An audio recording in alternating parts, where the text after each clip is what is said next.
What is up, everybody? Welcome back. Piscean here to go over the astrology of alternative musicians and bands, specifically 13 natal chart case studies of my favorite alternative musicians and bands. I'd appreciate if you subscribe, like, comment, and share if you dare, to keep me out there teaching astrology for free. So, we're going to start off by introducing this treatise. Well, it essentially examines the natal charts of a diverse group of alternative and experimental musicians, ranging from 1990s rock icons to contemporary hyperpop and electronic artists. The selection intentionally spans genres, eras, and astrological configurations to reveal patterns and intriguing departures from patterns within creative expression. While the absence of precise birth times limits house-based analysis for many subjects, the planetary placements alone offer rich territory for interpretation. Alright?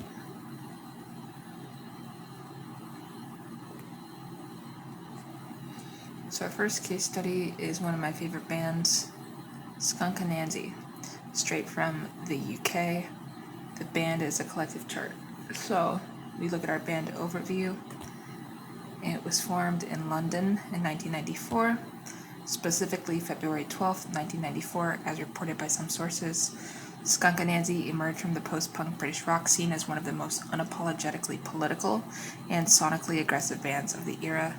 The name itself, combining the West African folkloric trickster spider Anansie with the word skunk for nastiness, encapsulates the band's ethos: clever, subversive, and willing to stink up the establishment, right?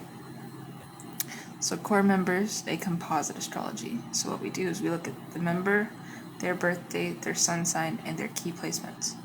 So Skin, Deborah Dyer, is the lead singer of Skunk Anansie. So we're going to say August 3rd, 1967 is the birth date. We know she was born in Brixton with the Leo sun. Key placements, likely Scorpio or Sagittarius moon. Ace, Martin Kent, is a guitarist. March 30th, 1967, Cheltenham with an Aries sun. Cass, Richard Lewis, September 1st, 1960, London, born with Virgo sun. And Mark Richardson, May 28th, 1970, in Leeds, born with a Gemini sun. Alright. And then we dissect with the astrological signature. So we see the sun sign diversity. The band spans Leo, performance, Aries, aggression, Virgo, precision, and Gemini, versatility. So this broad distribution explains their stylistic range, from the raw fury of weak to the nuanced vulnerability of secretly. Skin's Leo sun, born August 3rd, 1967. Skin's Leo sun is archetypally perfect for a front woman of her stature. Leos demand attention, embody theatricality, and possess a regal quality that transforms performance into ritual. Her shaved head and confrontational stage presence paradoxically amplify Leo's look-at-me energy by stripping away conventional glamour. A chart with strong fixed sign influences, Leo, Scorpio, Aquarius, Taurus, would explain her uncompromising political stances.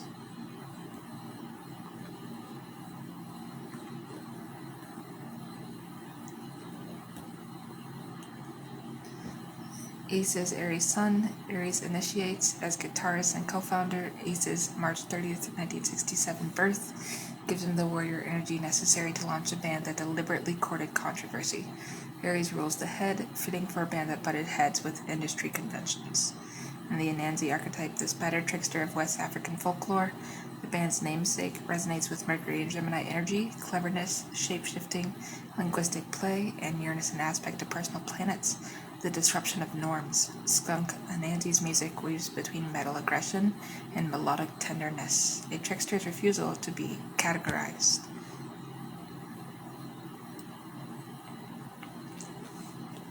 Now I want to look at Skin in more detail, just as like a musician, and the fact that she's made her own music as a singer. So Leo Fire with Shadow. We know she was born August 3rd, 1967, Brixton, London, England, with Sun at 10 degrees Leo, Moon likely in Cancer or Leo, exact time is unknown, and Mercury is likely in Leo or Virgo. Alright. So Sun in Leo, 10 degrees, the royal degree of Leo.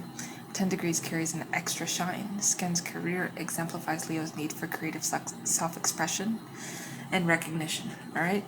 So her rise from Brixton to international fame aligns with Leo's solar trajectory.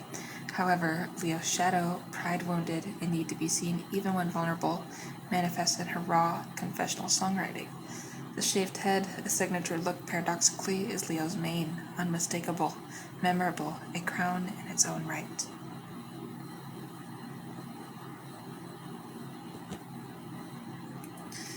And we're going to say Pluto, Virgo, 22 degrees, so the Pluto and Virgo generation. Essentially those born 1957 through 1972. Transform systems through critique and refinement. For Skin, this manifests as surgical precision in her vocal delivery and an unflinching examination of social structures in her lyrics. Virgo's analytical gaze, filtered through Pluto's depth, produces work that dissects power, race, and gender with scalpel-like accuracy. Uranus in Virgo, 21 degrees. Stationing at 21 degrees, Uranus in Virgo suggests Skin was born during a period of astrological intensification of Uranian energy. This placement correlates with her unpredictable career moves, her refusal to be pigeonholed, and her embrace of electronic music in later years.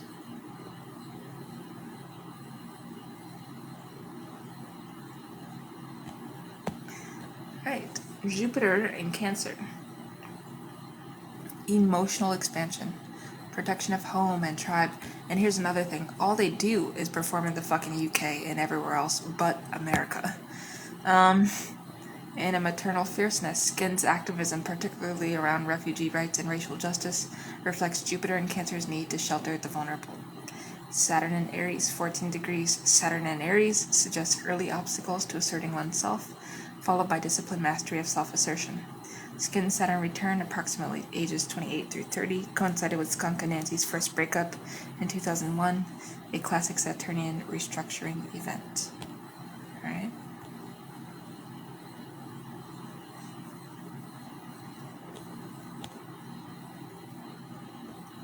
Career synchronicities. 1994, Uranus in Aquarius square natal Uranus. Band formation coincided with a Uranus square, classic signature for innovation and breaking from the past. 2001, Saturn return, first breakup at age 29 through 30 brought the band's initial dissolution. Saturn demands restructuring. The breakup was not an end, but a recalibration. And from 2009 to present day, Neptune and Pisces experience with Skunk and Nancy. The band's reformation and ongoing activity correlates with Neptune's transit through its home sign, facilitating artistic reinvention and spiritual, or at least emotional, reunification. Alright. So let's go ahead and talk about our third case study, which is Clarence Clarity, also known as Adam Mark Crisp, the hyperpop trickster. This is a very interesting individual, not only because his music is insanely, overtly, infused with, noise. It's just, the perfect Gemini description for a musician. So, born May 30th in 1985 in London, England, Sun at 9 degrees Gemini. Alright, and Moon is of course unknown. Chart generated with default 12 p.m. time. It shows Aries rising, Taurus Moon, Mercury likely in Gemini or Taurus. Alright. So, Sun in Gemini, 9 degrees. Well, the twins rule communication, duality, and playful intellectualism. Clarence Clarity's music is a dizzying mashup of R&B, hyperpop, glitch, funk, and noise. It's quintessential Gemini. It refuses to settle into a single identity. His guardian description as funk played by a swarm of bees captures the buzzing, multifaceted, slightly chaotic essence of Gemini artistry.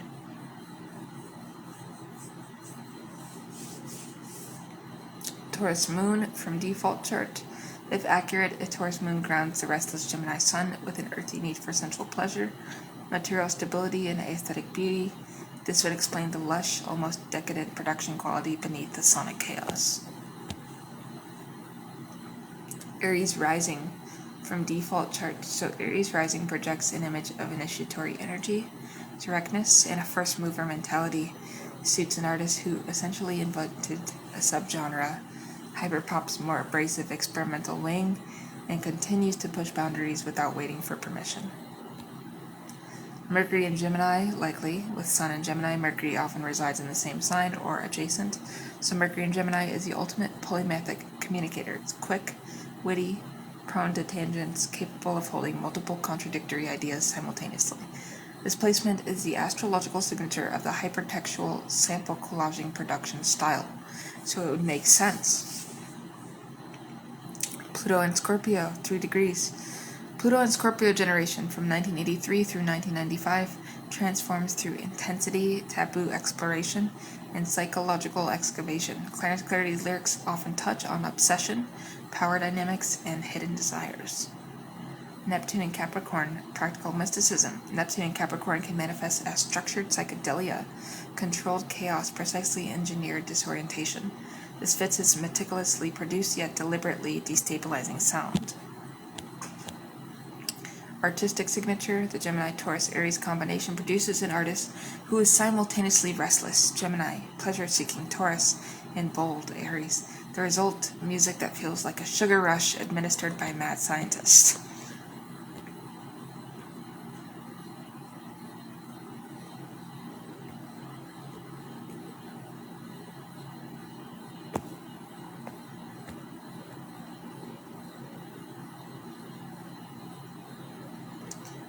Alright.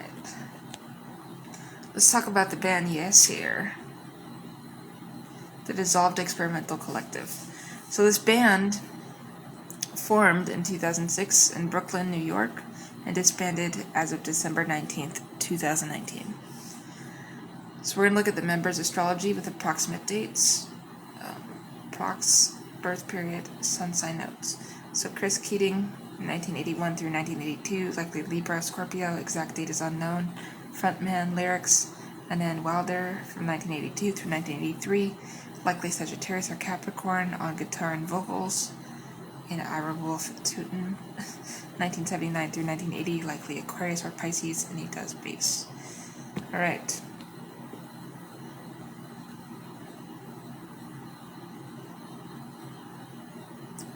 So, Yasser presents a challenge for astrological analysis due to the lack of precise birth data.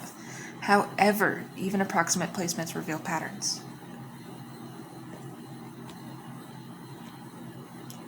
So, formation year is 2006, Saturn in Leo, discipline and creative self-expression, opposite Neptune in Aquarius, visionary but nebulous collective ideals. Yasser's music, Middle Eastern inflected psych pop emerged from this tension, structured experimentation. Alright? Disbandment in 2019, Pluto in Capricorn was transiting through the late degrees, making harsh aspects to many natal charts of the late 1970s to early 1980s generation. The dissolution of Yasser coincided with the period of collective restructuring Pluto in Capricorn in the music industry and personal lives. Interestingly, frontman Chris Keating has publicly expressed frustration with astrology talk, an ironic Gemini-like dismissal of a system that nonetheless might reveal patterns in his own creative cycles.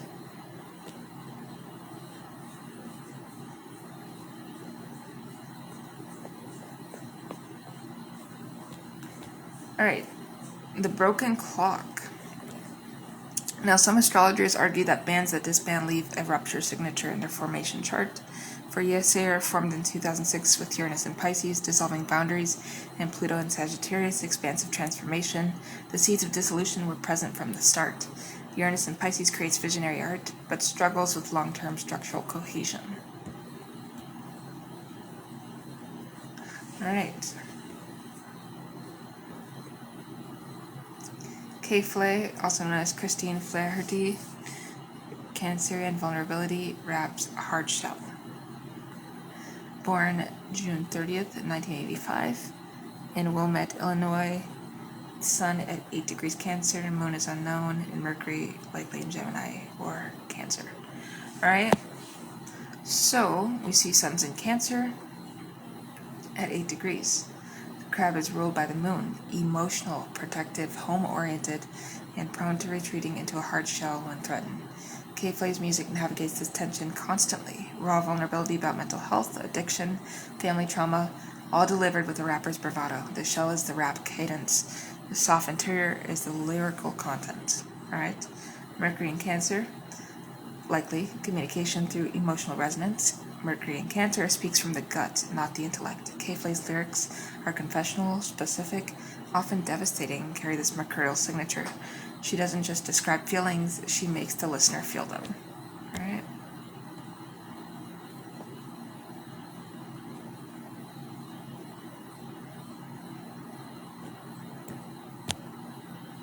So we're going to say Saturn in Scorpio here, 23 degrees.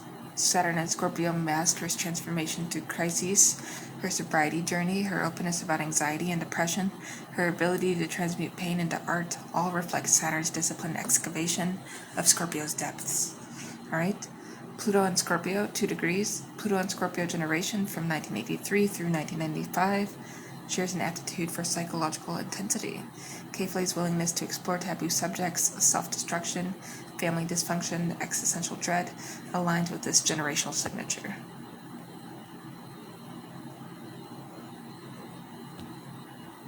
We see career synchronicities. 2014, Saturn return in Scorpio. K-Flay's major label debut, Life as a Dog, was released during her Saturn return, age 29, a classic period for career consolidation and authentic self-definition. 2017 through 2019, Pluto squared natal Sun, her most commercially successful period. Everywhere Somewhere, Grammy nomination for Blood in the Cut, coincided with Pluto squaring her Cancer Sun, forcing transformation through professional pressure and public scrutiny. 2023, transiting Pluto approaching natal Pluto, the release of Mono, her most directly autobiographical album about hearing loss and isolation, emerged as Pluto prepared to conjoin her natal Pluto, a deep dive into personal darkness. So we can see in the astrology with these artists what is going on in their career. Isn't that like fun as fuck?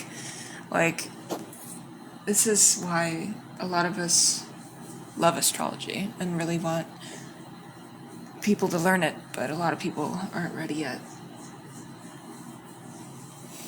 So, we have a few more case studies to go over as I stretch my back. Okay.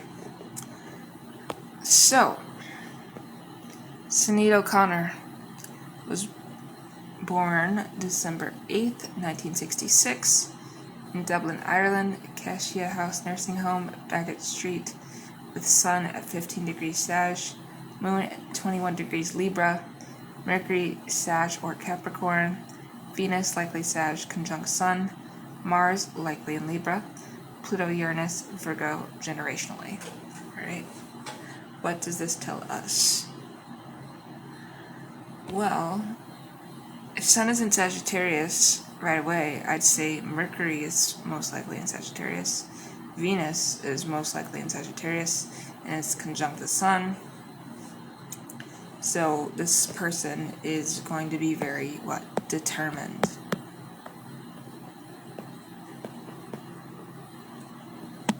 Alright, and she was.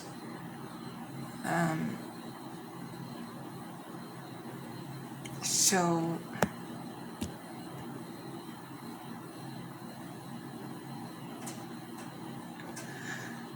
Sun in Sag, specifically 15 degrees, the archer seeks truth, meaning, and justice, often at great personal cost.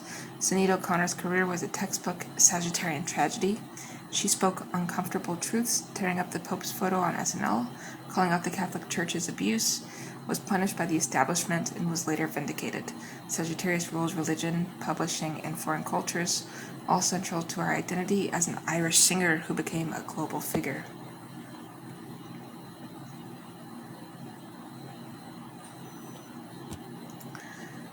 Moon in Libra, 21 degrees.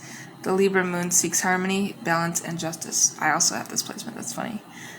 but through relationship and social equity. Her activism, her public battles with labels and managers, and her deep need for artistic partnership all reflect this placement. Libra moon can also indicate a life marked by legal battles, which she had, in a search for the right partner, romantic and professional. Sun-Venus conjunction in Sagittarius, if confirmed, this conjunction amplifies the Sagittarian qualities: love of travel, philosophical depth, and an attractive, charismatic public persona that can also be frustratingly blunt. Venus in Sagittarius loves freedom and hates being constrained, alright? Just like Mercury in Sagittarius. That's why some people would say it's debilitated when really it's Mercury in Pisces that is kind of just like confused.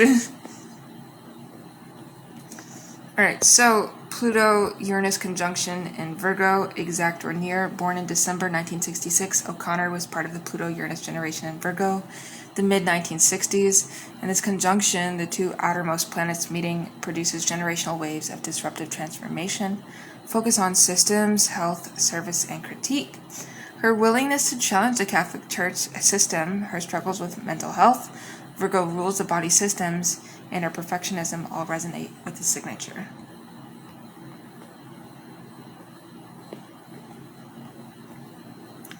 So Sinead O'Connor's birth chart contains the signature of the wounded healer. Chiron's placement is known without birth time, but the chart's pattern suggests a life of bearing witness to institutional betrayal while being betrayed by her own body and mind. Her sun in Sagittarius, the sign of the seeker, was never allowed to rest, always chasing a truth that kept receding. She died July 26, 2023. Transiting Saturn was squaring her natal sun, exact July 2023. A transit of grief, endings, and the final reckoning.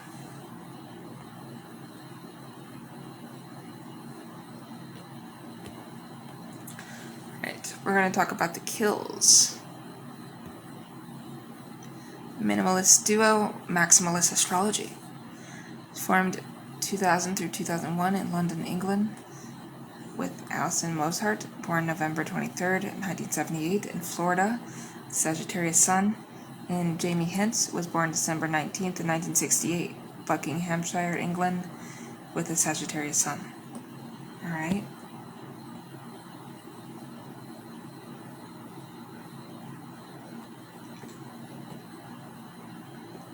The kills may have the most astrologically matched duo in rock history.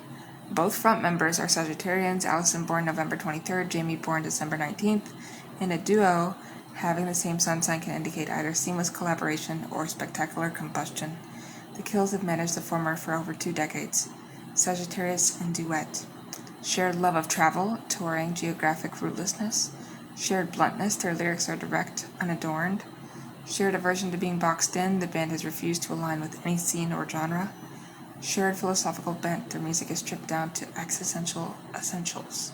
So Alison Mozart, born on the Sagittarius-Scorpio cusp, from the 22nd through 24th of November. She carries Scorpio's intensity beneath Sagittarius fire. Her stage presence, snake-like, hypnotic, dangerous, reflects the cusp. And Jamie Hintz, deep Sagittarius, 28 degrees, approaching the Capricorn cusp. His guitar playing is both expansive Sagittarius and disciplined Capricorn. Raw but never sloppy.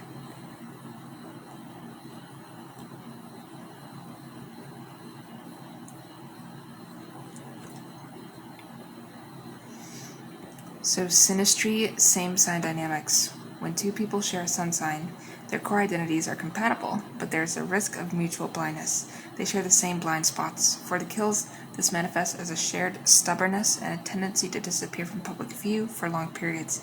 Sagittarius needs freedom. 2 Sagittarians need double the space.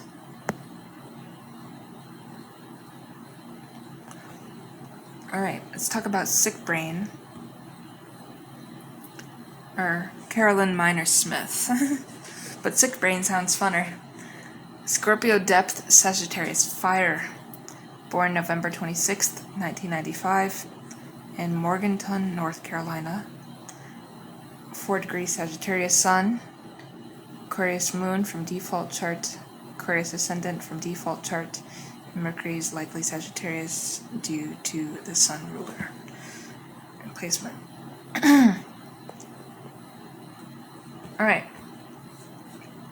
So sun and Sag, 4 degrees. The early degrees of Sagittarius are raw, unfiltered, almost childish in their honesty. Sick Brain's music, angry, confessional, genre fluid, carries the signature.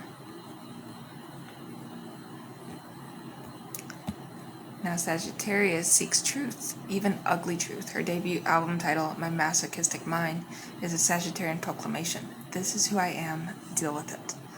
Moon in Aquarius, emotionally, she processes through intellectual detachment and collective belonging. Her anxiety and agoraphobia reported in interviews are interestingly countered by an Aquarius moon in their need for connection, but on her own terms, from a safe distance. Aquarius rising projects an image of the outsider, the innovator, the one who doesn't fit. This aligns with her description of growing up in a conservative town where she didn't fit in. Aquarius rising gives her a rebellious, eccentric public persona. Alright? So the Scorpio overlay, Pluto and Sagittarius. No, Pluto was in Scorpio in 1995, 0 degrees to 4 degrees. Born November 26, 1995. Sick Brain was born with Pluto and Sagittarius in late November 1995, alright? You saw Pluto moving from Scorpio into Sag. This generational placement, the Pluto and Sagittarius generation, transforms through truth-telling, travel, and philosophical disruption. Neptune in Capricorn, dreamy structures, psychedelic discipline. Her music blends raw punk energy with polished production. Neptune in Capricorn signature. Alright?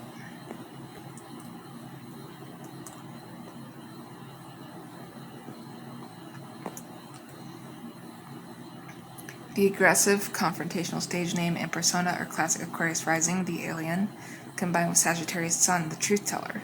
There's a hint of Scorpio in the darkness of her lyrics, but the delivery is pure fire sign. Alright. Now I want to talk about Bus Driver. Shout out Bus Driver, also known as Rican Farquhar. He's an Aquarius indigeneity and verbal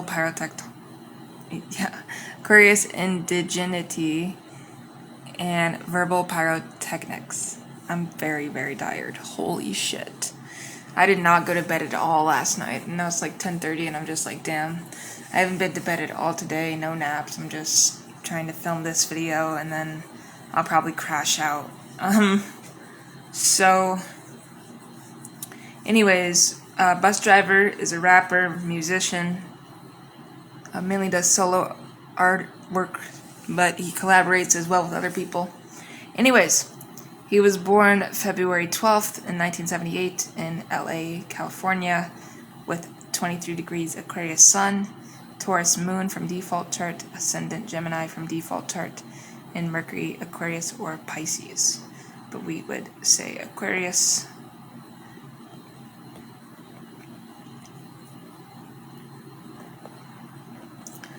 Alright, so Sun in Aquarius, 23 degrees. The late degrees of Aquarius are the most eccentric, the most detached, the most revolutionary. Bus Driver's reputation as a rapper's rapper, dense, abstract, intellectually demanding, is pure Aquarius. Aquarius rules radio, technology, and the collective. So we do see rappers with heavy Aquarius placements.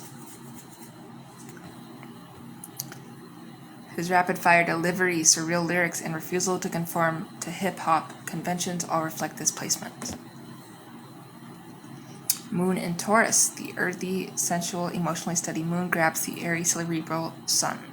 This is a classic mad scientist combination. The wild ideas, Aquarius, are supported by a patient, persistent, emotional foundation, Taurus. His long career without major label compromise suggests this groundedness. Gemini rising from default chart projects an image of verbal agility, restlessness, and multiplicity. Gemini rising with Aquarius sun is a double air sign, highly intellectual, communicative, but sometimes emotionally elusive. His rap style, multisyllabic rhymes, rapid tempo shifts, unpredictable structures is perfectly described by this combination.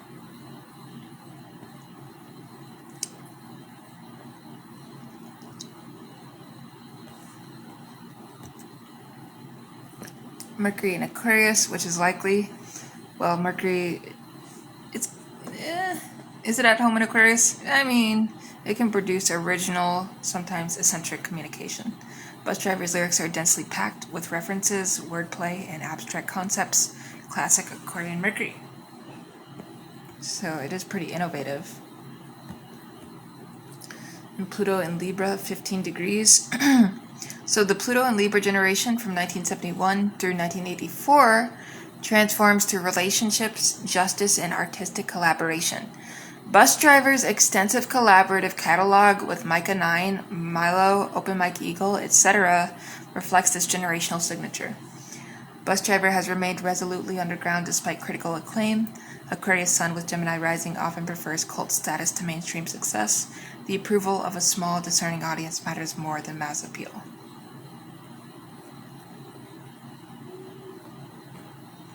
Alright, we're getting close. We have to talk about Robert DeLong, TV on the Radio, Santigold, John Mouse, and then we will close out. I'm so exhausted. So Robert DeLong, Aquarian Pisces cusp, electronic alchemy. He was born February 18th in 1986 in Bothell, Washington, with Sun at 29 degrees Aquarius, cusp of Pisces, Moon is unknown, Mercury, Aquarius or Pisces, but I'd say Aquarius, possibly Pisces. I mean, 29 degrees Aquarius that's the thing, we're going to talk about this cusp in electronic alchemy. Alright.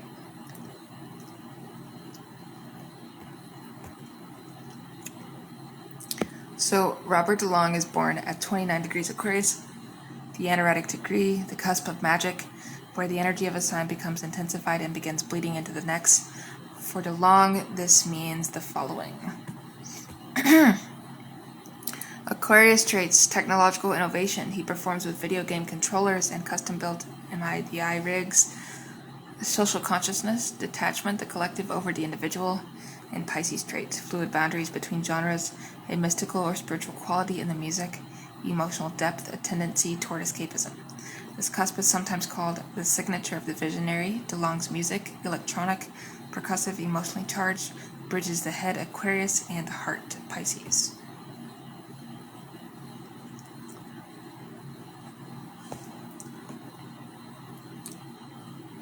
So his use of modified video game controllers as performance instruments is pure Aquarius, technology as extension of self, gaming culture elevated to art, but the emotional accessibility of his lyrics, that's Pisces. 2012, Uranus square natal Sun, DeLong's debut album Just Movement was released as Uranus squared his Aquarius Sun, a transit of sudden recognition, unexpected breakthroughs, and technological reinvention.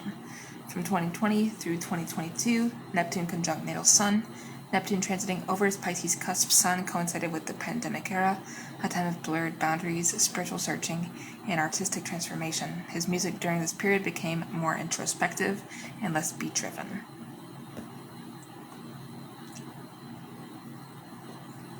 Alright.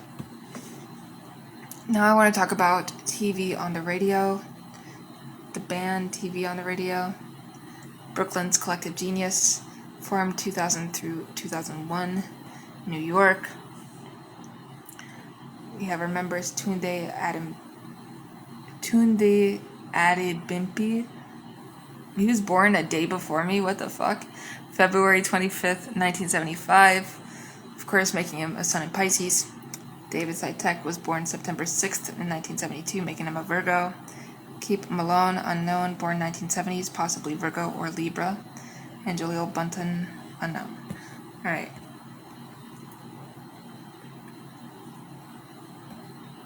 So the band's core creative tension is between Tunde Adebimpe's Pisces Sun, boundary dissolving, intuitive, mystical, and David Sitek's Virgo Sun, precise, analytical, production obsessed. This is the classic artist-engineer dyad.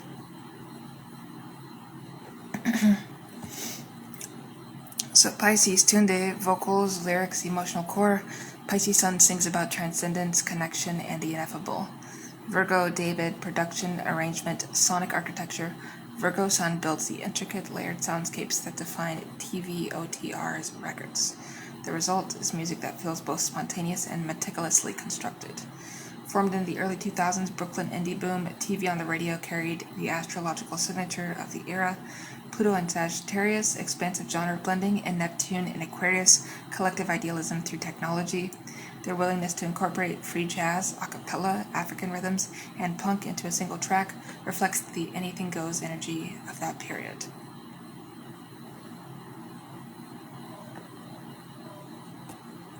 Alright, let's talk about Santi Gold, or Santi White, Libra Grace, Rebel Underneath. Born September 25th, 1976, Philadelphia, Pennsylvania.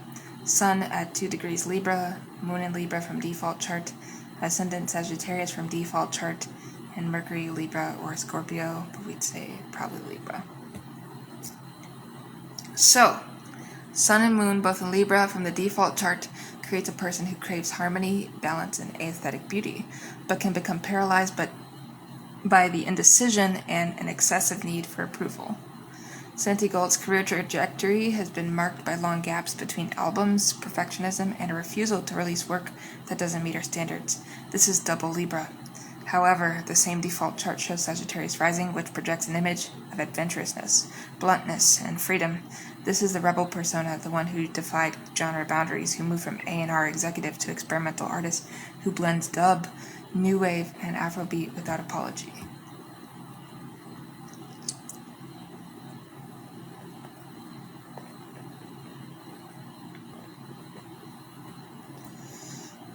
So Libra's Sun, Moon wants to please, to balance, to be loved. Sagittarius rising wants to shock, to explore, to be free. This tension explains the long gaps between albums. Libra wants to get it right. Sagittarius wants to move on to the next thing. The result is a small but impeccable discography.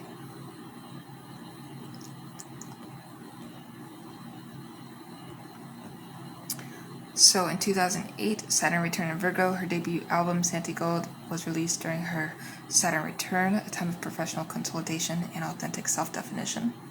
And from 2016 through 2018, Pluto squared natal Sun, a period of legal battles with her former label, personal struggles, and artistic reinvention culminating in 99 Cents 2016. Alright. Now, there is one more person I want to talk about, and that is John Mouse. Another individual who has closer birthday to mine and was actually born in my state, but in a different city I've never even heard of, Austin, Minnesota. So John Mouse, Pisces depth, academic baritone, born February 23rd, 1980. Sun 4 degrees Pisces, Moon Gemini from default chart, Ascendant Gemini from default chart, and Mercury most likely in Pisces.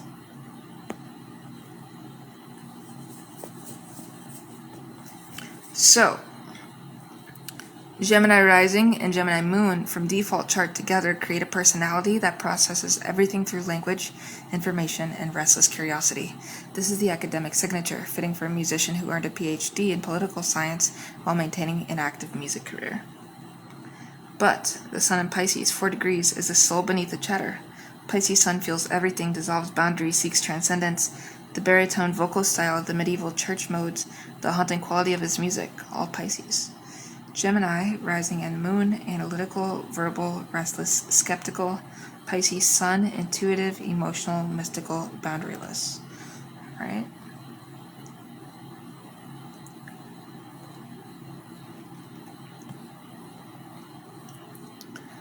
And this produces music that sounds detached, Gemini, but feels deeply Pisces. His lyrics are often repetitive, chant-like, a Gemini structure serving a Piscean trance state.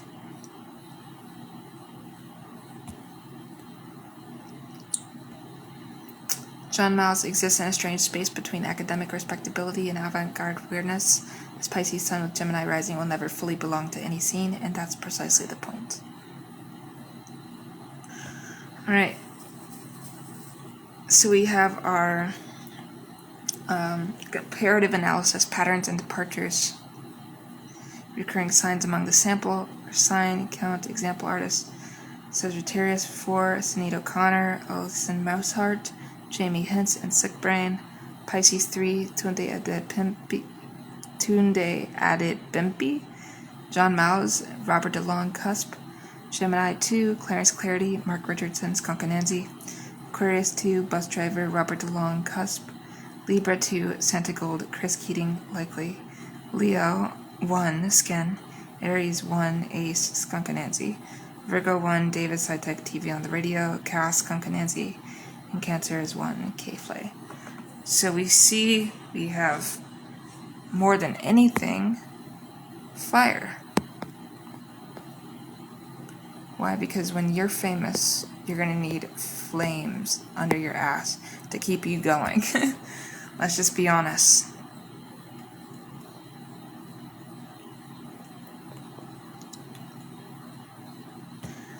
Alright, so Sagittarius emerges as the most common sun sign among the sample. The archer's restlessness, bluntness, and philosophical bent seem well suited to alternative music's rejection of commercial formulas and embrace of artistic truth-telling.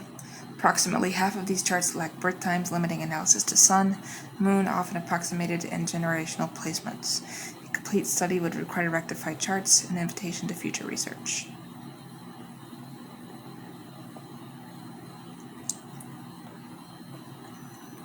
Alright. So these case studies demonstrate that astrological signatures in alternative music are less about predicting success and more about revealing the internal tensions that produce compelling art. Sagittarian truth seeker, Piscean boundary dissolver, the Aquarian innovator. Each archetype appears repeatedly, not because astrology causes creativity, but because creative individuals often embody these patterns. Now for the band, as a collective chart, the distribution of elements, fire, earth, air, water, may matter more than any single member's placement. Skunk Anansi's diversity of sun signs, Leo, Aries, Virgo, Gemini, allow them to cover emotional, political, and sonic ground that a more homogeneous group couldn't. For the solo artist, the interplay between sun, core identity, and rising public persona often reveals the gap between who they are and who they project. K-Flay's Cancer Sun, Unknown Rising, Sinead O'Connor's Sagittarius Sun, Libra Moon, John Miles' Pisces Sun, Gemini Rising. These tensions are the engine of their art. The charts await rectification. The analysis invites continuation.